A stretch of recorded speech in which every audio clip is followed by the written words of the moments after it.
তো আশা করি আপনারা গতকালের আপডেট জানেন, গতকালে কোর্টরুমে কী হয়েছে, ঠিক আছে। তো কোর্টরুমে গতকাল কিন্তু কান্নাকাটি বলা চলে। কমিশনের তরফ থেকে কিন্তু অনেক চেষ্টা করা হয়েছিল এই যে ওএমআর প্রকাশ যেন আটকানো যায়, কিন্তু কোনো কিছু হলো না। সম্পূর্ণ চেষ্টা কিন্তু ব্যর্থ হলো কমিশনের। ওএমআর প্রকাশের নির্দেশ কিন্তু এর আগে দেওয়া হয়েছিল, কিন্তু প্রচুর ঢিলামি কমিশনের।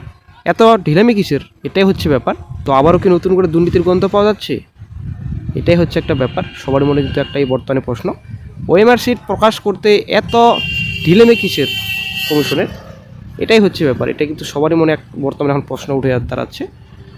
তো যাই হোক, এসএসসির অফিসিয়াল সাইটে একটা গুরুত্বপূর্ণ লিস্ট প্রকাশিত করেছে।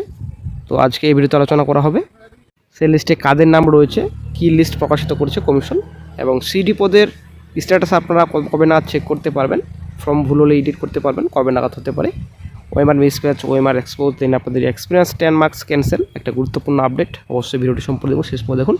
চ্যানেল নতুন দর্শক অবশ্যই চ্যানেলটিকে সাবস্ক্রাইব করবেন, সঙ্গে আলোচনা রাখবেন প্রতিনিয়ত যে কোনো সরকারি বেসরকারি সবার আগে চাকরি খবর আপডেট পাওয়ার জন্য। আপনারা অনেক শিখতে পারছেন, একটা গুরুত্বপূর্ণ লিস্ট প্রকাশিত করেছে commission, the West Bengal school service commission. List of candidates whose names featured in the CBI list of OMR mismatch but who are not recommended in first instant teachers exam, ঠিক আছে। তো এখানে নাম রয়েছে, এখানে OMR mismatch, ঠিক আছে, who are not recommended, এখানে সম্পূর্ণ OMR mismatch-এর নাম রয়েছে, সাবজেক্ট, প্যারেন্ট নেম, তারপর এখানে ডেট অফ বার্থ, ক্লাসেস। তো টোটাল পেজ রয়েছে এখানে 8, ঠিক আছে। অবশ্যই চেক করে নেবেন আপনারা। ওএমআর মিসম্যাচের লিস্ট প্রকাশিত করেছে কমিশন। আরেকটা লিস্ট রয়েছে থার্ড আরএলএসটি, তো আমরা ক্লিক করে দেখে নিচ্ছি। তো এটা আপনাদের list of candidates whose name featured in the CBI list OMR mismatch but who are not appointed third RLST exam. তো এটা আপনাদের নন টিচিং স্টাফ 16, ঠিক আছে। তো এখানে ভালোভাবে প্রকাশিত করেছে কমিশন এবারও হয়তো, তো অবজেকশন হওয়ার কথা নয়।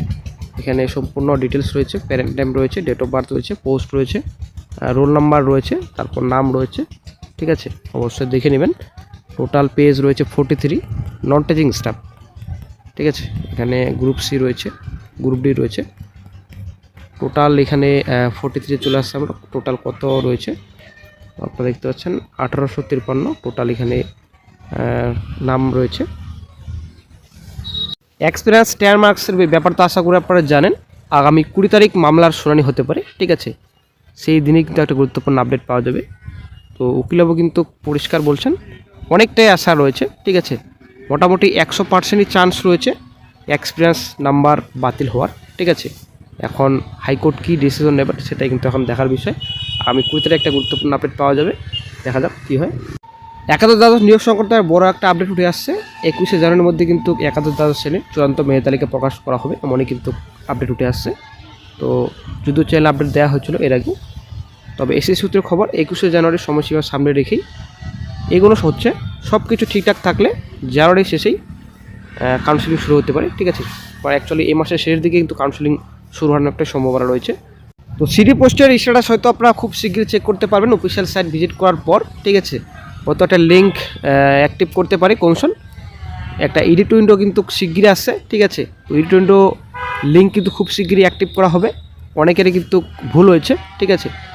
অনেকেই ভুল হয়েছে, আপনারা সংশোধন করতে পারেননি, সেটা কিন্তু কোনোরকম এর আগে অপশন দেওয়া হয়নি। তো বর্তমানে এখন এডিট উইন্ডো ওপেন করা হবে, একটা গুরুত্বপূর্ণ আপডেট আসছে। হয়তো ফেব্রুয়ারি মাসের প্রথম দিকেই আপনারা কিন্তু এডিট উইন্ডো ওপেনের লিঙ্ক পেয়ে যাবেন আশা করা যায়।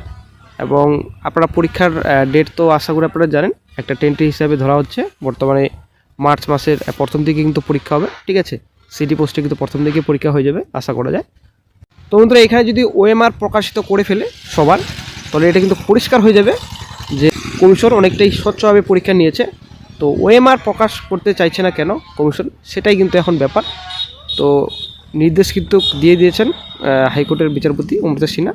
তো এখন কমিশন কি পদক্ষেপ নেবেন ফিউচারে, নাকি আর কোনো বাহানা দিয়ে এড়িয়ে যাবেন এই যে ওএমআর ম্যাটার রয়েছে।